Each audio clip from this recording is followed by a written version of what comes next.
Hello, welcome to प्रथम IAS. तो इस वीडियो में हम लोग देखने वाले हैं कि मल्टी मॉडल लॉजिस्टिक पार्क इसका क्या रोल होगा इंडिया के एक्सपोर्ट सेक्टर में, और जानने की कोशिश करेंगे कि यहाँ पे न्यूज़ में जो है ना ये क्यों है। देखिए, मैं यहाँ पे आपको स्पेसिफिकली जो क्रिटिकल एनालिसिस करूँगा कि इंडिया की ग्रोथ में what is the role of multi modal logistic park और इसके इम्पोर्टेंस, और साथ साथ हम डेफिनीशन देखेंगे।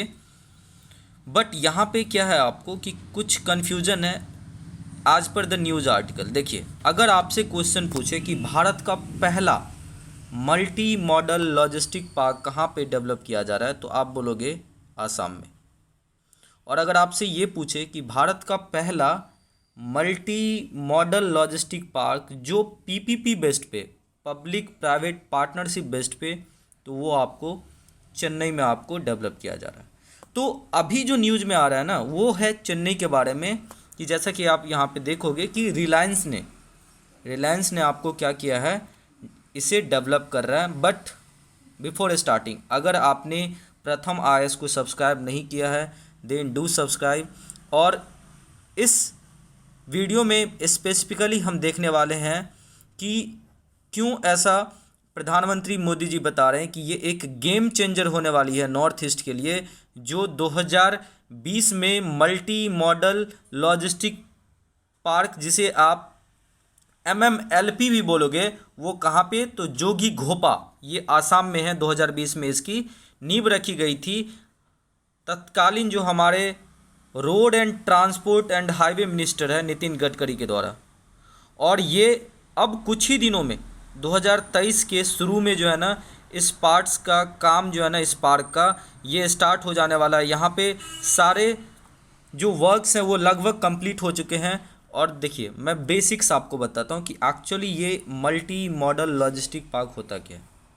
देखिए, आपको पता होगा कि किसी भी देश के इकोनॉमिक एक्टिविटी को बूस्ट देना है ना, तो आपको ये इंश्योर करना पड़ेगा कि लेट्स एग्जाम्पल इंडिया का लेते हैं।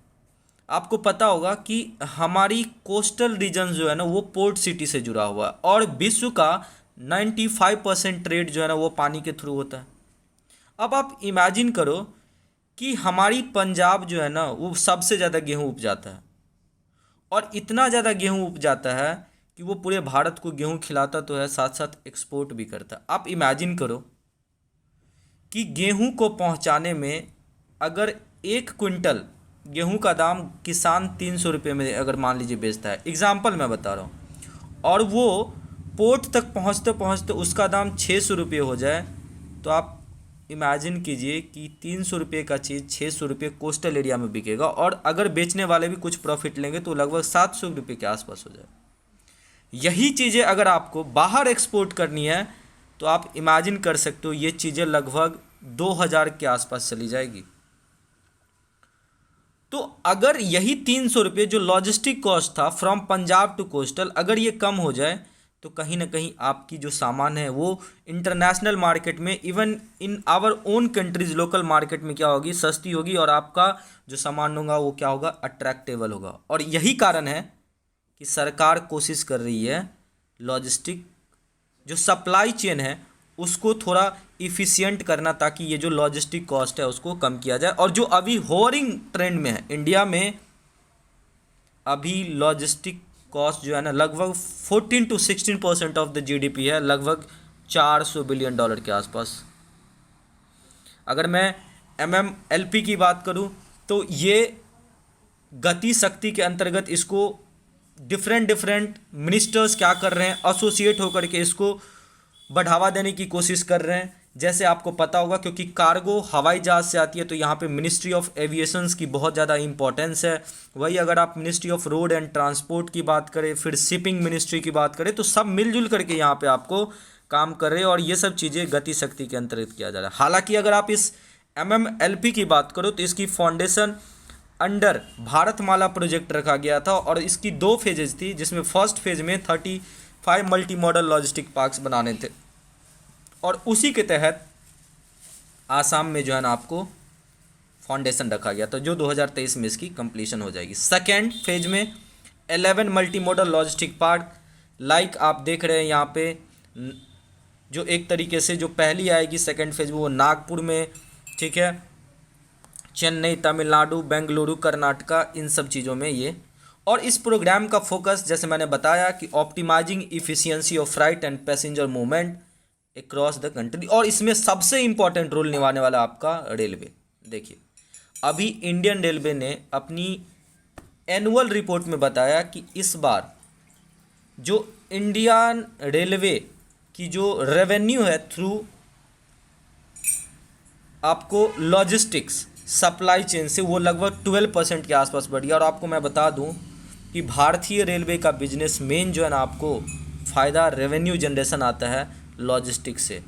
कि मान लीजिए आपको कोई चीज़ एक्सपोर्ट करना है इंडिया में, तो वो रेलवे के थ्रू, चाहे वो आप एक तरीके से सामान साउथ से नॉर्थ में पहुंचाना चाहो, बिहार में जहाँ पे कोई कोस्टल एरिया नहीं है तो बिहार में चाहे वो आप एक्सपोर्ट करो या इंपोर्ट करो, थ्रू रेलवे भी ही होगी।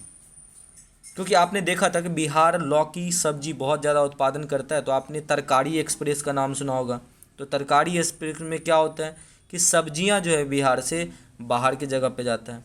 और इसमें मल्टी मॉडल लॉजिस्टिक में आपको सारे तरीके से, जैसे रोड, रेलवे, हवाई, पानी, सारी जो है ना ट्रांसपोर्टेशन व्यवस्था इसमें जुड़ जाती है। इसमें आपको इकोनॉमिक कॉरिडोर बनेंगे अच्छे, और सबसे इम्पॉर्टेंट जो भारतमाला प्रोजेक्ट के अंतर्गत यहाँ पे डेवलपमेंट किया जा रहा है आपको कॉरिडोर्स का, इकोनॉमिक कॉरिडोर्स का, तो उसके बगल में ये पार्क को डेवलप किया जा रहा है। और ये जो आप देख रहे हो ना, जैसा मैंने आपको बताया था कि Reliance to build India's first multi modal logistic park in Chennai, ये फर्स्ट पीपीपी बेस्ड होगा।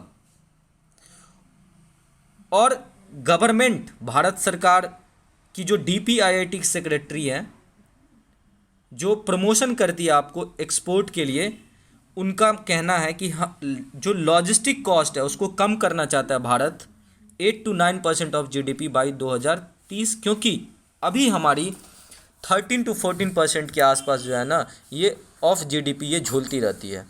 और कहीं ना कहीं ये क्या करता है आपको कि हमारी जो मांग है वस्तुएं की, जो भारत की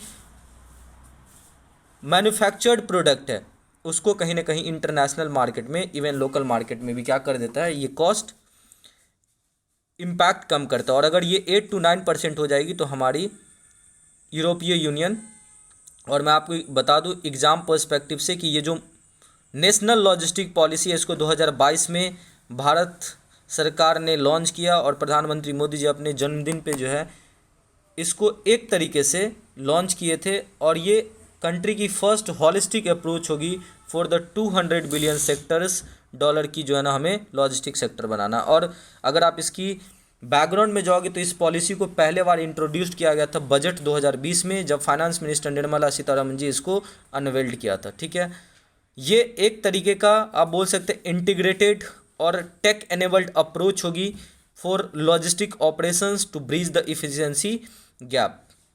और जब ये अनाउंस कर रहे थे तो उस टाइम पे प्राइम मिनिस्टर जी खुद बोले कि देखो अभी जो turn around time of container vessel है, देखो ये जो टर्न अराउंड टाइम क्या होता है कि मान लीजिए कि आप जो है ना एक पार्टिकुलर चीज़ को एक्सपोर्ट करना चाहते हो बाहर के देशों में, तो आप अपनी सामान को ट्रक में भर के ले जाओगे कहाँ पे,